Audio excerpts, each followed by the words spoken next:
Did you know that even fluent speakers often score band 7.5 instead of band 9 because of simple errors? In this video, you will hear a band 9 student explicitly answer the questions the examiner asks. At the end of the speaking test, I will give a detailed analysis and feedback. After years of guiding IELTS candidates, I know the patterns examiners listen for. I promise this video will help you develop Band 8 plus speaking strategies. Let's get started.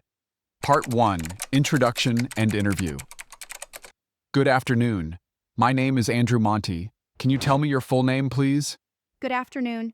My full name is Alice Baker, but you can just call me Alice. That's what most people do. Do you like eating chocolate? Yes, I do enjoy chocolate, though I wouldn't say I'm a chocoholic. I usually prefer dark chocolate because it's less sweet and has a more sophisticated taste compared to milk chocolate. Did you enjoy chocolate when you first tried it? Absolutely. I still remember my first taste as a child. It was a milk chocolate bar, and I found it incredibly sweet and comforting. It instantly became a treat I associated with celebrations or special occasions. What don't you like about chocolate? Well, the main drawback is that it can be quite addictive and unhealthy if consumed in large amounts. Some chocolates are full of sugar and artificial additives, which I tend to avoid nowadays. Do you stay up late at night? Yes, quite often. I usually stay up late either because of work commitments or simply because I enjoy winding down with a book or some music before going to bed. Why do you stay up late? Sometimes it's out of necessity. Deadlines and late meetings keep me awake. Other times it's voluntary, because I feel evenings give me a sense of personal freedom and quiet that I can't get during the day. How do you feel in the morning after staying up late? Honestly, I often feel groggy and less productive. It usually takes me longer to get into the rhythm of the day, and I rely heavily on coffee to function properly. Did your mother encourage you to stay up late when you were young? Not at all. In fact, she was very strict about bedtimes. I remember her insisting that I go to bed early on school nights, which I now appreciate because it instilled a sense of discipline. How has staying up late affected your daily routine or productivity? It has a mixed impact. On one hand, I sometimes get my most creative ideas late at night. On the other hand, it disrupts my sleep cycle and leaves me feeling drained during the day. So overall, it's not ideal for long-term productivity. Part 2, Cue Card. Now, I am going to give you a topic, and I would like you to talk about it for 1 to 2 minutes. Here is your cue card.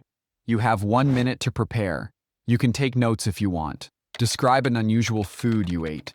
You should say what the food was, when and where you ate it, who you were with when you ate it, traveling, and explain how you felt afterwards. 1 minute for preparation is over.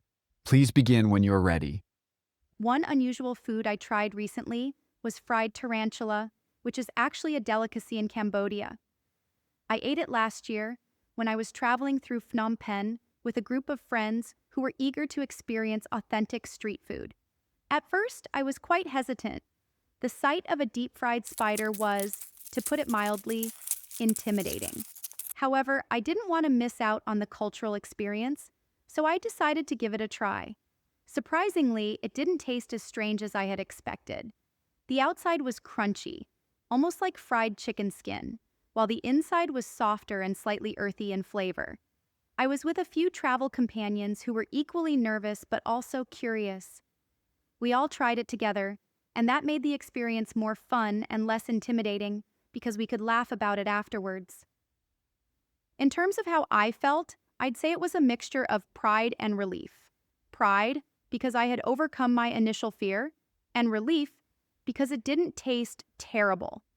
Overall, it was a unique experience that gave me a story to share and also a deeper appreciation for how food reflects culture and tradition. Part 3, Discussion, Abstract Topics. What do you think about transporting food from one country to another? I think it's both a blessing and a challenge.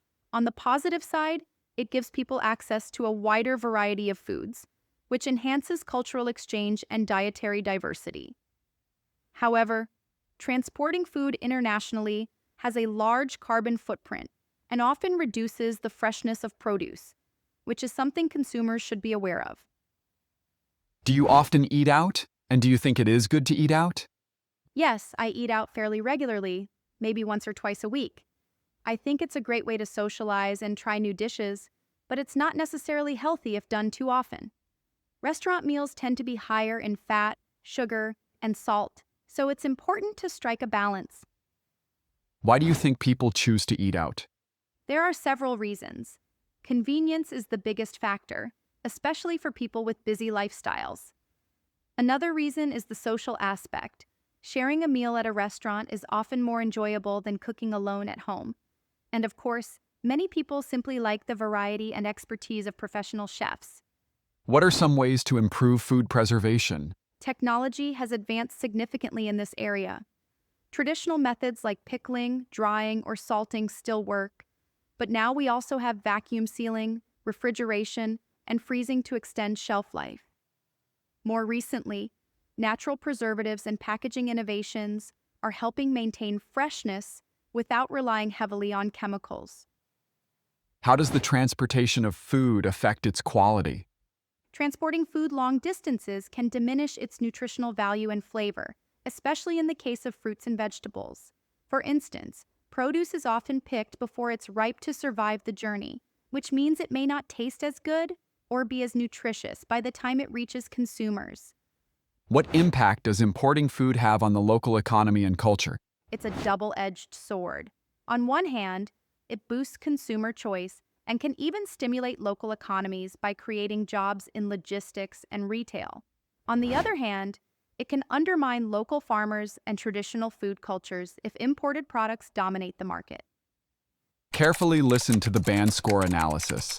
Let's start with part 1. The student's response about chocolate is pure band 9 magic. First, she is honest. She says, I wouldn't say I'm a chocoholic. Then she gets specific. Dark chocolate because it's less sweet and has a more sophisticated taste. That word, sophisticated, isn't fancy for the sake of it. It's the perfect word choice. Now listen to the answer about staying up late.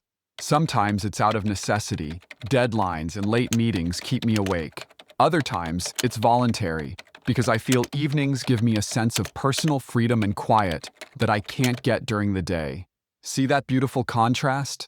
This shows that the student can critically analyze their own behavior from multiple angles. That's high-level thinking, not just advanced vocabulary. And here's my favorite, when asked about their mother's bedtime rules. She says, not at all. In fact, she was very strict about bedtimes.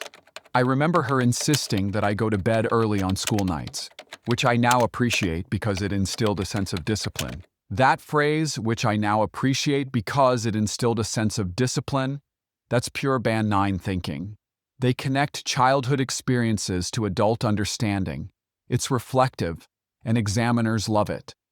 Now part 2 is where this candidate absolutely shines with their fried tarantula story. I will not go over the whole part 2 response here. Go back to the cue card and listen again. You will appreciate the storytelling. This is storytelling perfection. They take us on an emotional journey. Hesitation, curiosity, surprise, and final reflection. But notice the vocabulary choices. Intimidating, to put it mildly, earthier in flavor. These aren't random fancy words. They're precisely chosen to create vivid mental images. The structure is flawless too. They set the scene, describe the challenge, explain their feelings, and then reflect on the broader meaning. That final line about deeper appreciation for how food reflects culture and tradition, that elevates a simple story into something profound. Part 3 is where Band 9 candidates really prove their worth. When asked about transporting food internationally, the student says, I think it's both a blessing and a challenge. On the positive side, it gives people access to a wider variety of foods, which enhances cultural exchange and dietary diversity. However, transporting food internationally has a large carbon footprint and often reduces the freshness of produce, which is something consumers should be aware of. This is university-level analytical thinking. They present both sides with phrases like blessing and a challenge, then support each side with specific reasoning. Cultural exchange versus carbon footprint. The vocabulary is precise without being pretentious. This is exemplified in the response about eating out. The student acknowledged benefits, such as socializing, trying new dishes, and drawbacks like higher fat, sugar, and salt. Then that crucial phrase, strike a balance. It shows critical thinking about complex issues. The student delivers a perfect analysis regarding importing food. Let's look at the phrase, Double-edged sword, which is a perfect idiom in this context. They understand economic complexity, jobs in logistics versus undermining local farmers. That final line about economic sustainability and cultural identity shows they can think on multiple levels simultaneously. Bonus tips for you. So what makes this performance absolutely perfect? Here are the 4 pillars. Pillar 1, effortless flow. This candidate never hesitates, never stumbles, never searches for words. They use perfect discourse markers like on one hand, on the other hand, and surprisingly, that feel completely natural. Pillar 2, precision vocabulary. Every word choice is deliberate and perfect. Intimidating for the spider, sophisticated for dark chocolate taste, instill discipline for childhood lessons. No word is wasted or misplaced.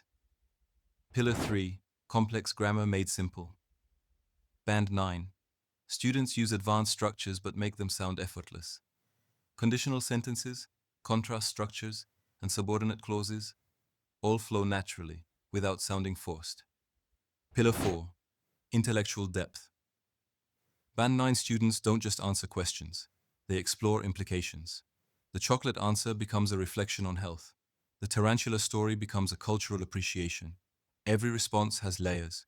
remember, this Band 9 performance isn't about perfection for perfection's sake. It's about communicating with such natural sophistication that you elevate every conversation you're part of. Subscribe to the channel so you do not miss the 2 videos I publish weekly. All the best in your preparation.